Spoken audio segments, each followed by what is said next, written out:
Now just weeks away from Donald Trump moving in to the Oval Office once again. Sarah Baxter's live on the line from New York City. Hello, Sarah. Hello, John. Welcome, as always, Sarah. Can you just get us up to date with where we are on the subject of Syria with the Biden administration and Team Trump?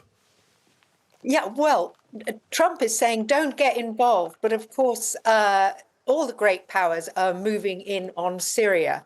And Trump is acting as if he's already president in many respects. But Syria is one subject he's anxious to stay away from to some degree at the moment. He sent out a Truth Social post saying this is not a country we should be interfering in. And that, by the way, is very much the message from Tulsi Gabbard, his presumptive director of national intelligence, who nevertheless faces a tough battle to be confirmed. Well, let's turn our attention then to Tulsi Gabbard, one of the earlier appointments, and very, very controversial. Easy to forget that when you look at the whirlwind of controversy that surrounded some of the other picks. But Tulsi Gabbard has, well, very literally got some tough questions to answer before she becomes the National Intelligence Director. Yes, this is a subject close to our heart at the Marie Colvin Center for International Reporting, because Marie was killed by Assad's forces in 2012, and we're all remembering her incredible legacy at the moment. Now, Tulsi Gabbard's legacy is one of an apologist for the Syrian tyrant, and of course, his fall couldn't have come at a worse time for her, because initially, though she was a controversial pick, she was seen as a big MAGA supporter and therefore more likely to get confirmed than, say, Pete Hegseth, the defense secretary. Yeah. Having been this apologist for Assad, she secretly visited Syria in 2012.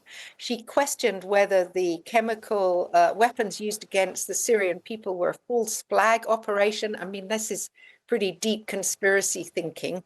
She really is seen as on the outer edge of things. I mean, we're seeing for ourselves now what was really going on in Syria under Bashar Assad, for which there can be no excuses. He's so obviously a war criminal. So she's been facing a tough time meeting senators on Capitol Hill. She's trying to do a charm offensive, but one Republican senator said she really just tried to BS her way through a meeting with the Intelligence Committee on the force of her personality alone, and said they weren't impressed. But nobody's come out by name and said they're not impressed. Yeah. For reasons which we might speculate about. Well, how is she dealing with that record of what she's had to say in the past about Syria? I think the answer is she isn't really, is she? She's simply saying she's attuned, fully in line with Donald Trump.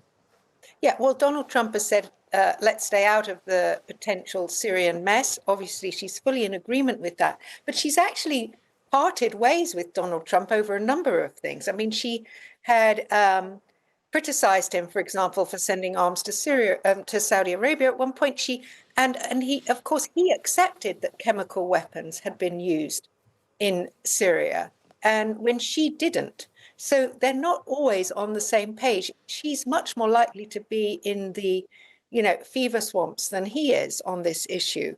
So, she's also said that Trump, by the way, is too favorable towards Israel. Yeah. So she does seem a curious pick, particularly at this singular moment in history, to run the intelligence services in America. This is extraordinary. Now, what's the latest with the pick for Defense Secretary Pete Hegseth? Because, well, he's been surrounded by questions about sexual misconduct, about drinking too much. And I think the last time we spoke, there was a suggestion that Ron DeSantis, the governor of Florida, may be drafted in his place. But how's that going? Well, I think in the end, Trump couldn't stand the idea of appointing Ron DeSantis defense secretary, the man he called the sanctimonious. But I think things are going better with Pete Hegseth, partly because the Trump crowd have really put the pressure on Republican senators. They do not want to be seen to lose another important pick after losing Matt Gaetz over allegations of sexual misconduct. Yeah. So to lose one person is a misfortune. 2 cabinet ministers, well, that's very careless. 3, if you count Tulsi Gabbard, would be a bit of a catastrophe for Trump. So I think if now it looks like if anyone's going to face the chop, it will be Gabbard.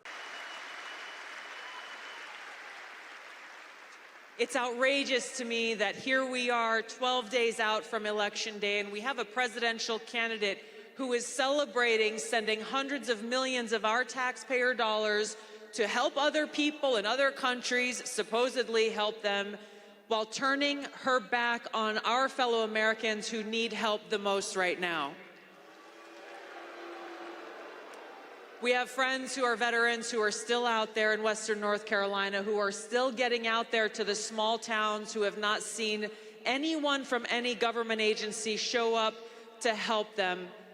And their sole message to those who I met when I was out there and those who are coming and delivering whatever we possibly can to help them survive the cold at night, saying, please don't forget us. I got it. Tight space.